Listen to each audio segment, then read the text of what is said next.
வணக்கம். நான் தான் உங்கள் அக்கறையாரம் பேசுகிறேன். இன்றைக்கி ஒரு குட்டியாக சொல்லுவேன். ஒரு நகரத்தில் ஒரு குடியிருப்பு பகுதி. அதில் நிறைய பேர் குடியிருந்தாங்க. வேறு கம்பெனியில் வேலை செய்கிறவங்க அப்படி இருந்தாங்க.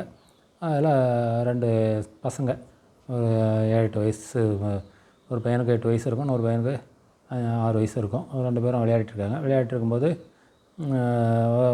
பேசிகிட்டே இருக்காங்க. பேசிகிட்டு இருந்தாலும் அவங்க வாய் தகராறாகி டக்குன்னு ஒரு பையன் டக்குன்னு அவனை அடிச்சிடுவான். சின்ன பையன் அடித்தா சின்ன பையன் அழுதுகிட்டே போவான். அதை அவங்க அப்பா பார்ப்பார். அவங்க அப்பா பார்த்துட்டு ஓடி வருவார். ஏன்டா யார் அடித்தது என்னான்னு கேட்பார். அதுமாதிரி சொல்லுவான் அவன், இவன் தான் அடித்தான்னு. அந்த பையன் டக்குன்னு அவர் வந்து அந்த சின்ன பையனுடைய அப்பா வந்து அவனை அடிச்சிடுவார். எப்படிடா என் பையனை அடிக்கலான்ட்டு. உடனே அதை வந்து அந்த பெரிய பையனுடைய அப்பா பார்த்துட்டே இருப்பார். பார்த்துட்டு அவர் வந்து கேட்பார், என்ன எப்படி என் பையனை அடிக்கிறான்னு. இப்போ அவங்க 2 பேரும் பேசியிருக்கும்போது அந்த பையன், சின்ன பையன் சொல்லுவான், அது பெரிய பையன் சொல்லுவான், என்னை திட்டான், அசிங்கமான வார்த்தையை திட்டான், அதனால தான் நான் அடித்தேன் அப்படின்ட்டு அது பெரிய பையன் சொல்லுவான். இவன் என்னடா வார்த்தையை திட்டினேன்னு பையனை கேட்பார், சின்ன பையனை. அவன் வந்து இல்லைப்பா, நீங்கள் அன்றைக்கி வந்து வேற ஒருத்தரோட பேசியிருக்கும்போது ஒரு அசிங்கமான வார்த்தை சொன்னீங்க, அதுதான் நான் பயன்படுத்தினேன் அப்படின்ட்டு அந்த வார்த்தையை சொல்லுவான். உடனே ஐயோ இதுமாரி ஏன்டா பேசுனா தப்பாச்சேன்ட்டு அவர் கோச்சிக்குவார்.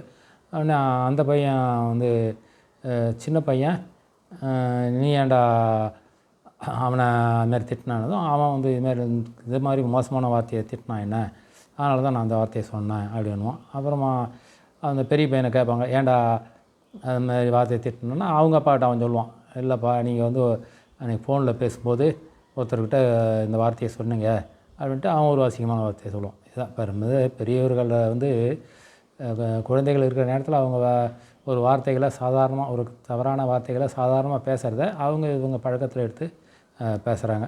உடனே அவங்க 2 பேரும் அவங்க உணர்ந்துடுறாங்க 2 பெரியவங்களும், தப்பு தான் நம்ம பேசுனதுட்டு.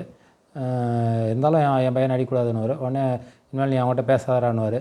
உடனே அவன் 2 பசங்களும், நான் ஏன் அவனவங்கிட்ட பேசாமல் இருக்கணும், நீங்கள் தப்பாக பேசாமல் இருங்க, நீங்கள் ஒழுங்காக பேசுங்க, அவன் என் ஃப்ரெண்டு, நாங்கள் 2 பேரும் ஒன்றா தான் இருப்போம்ன்ட்டு 2 பேரும் ஒருத்தவங்களை தோள் மேலே கை போட்டுவிட்டு ஜாலியாக போவாங்க.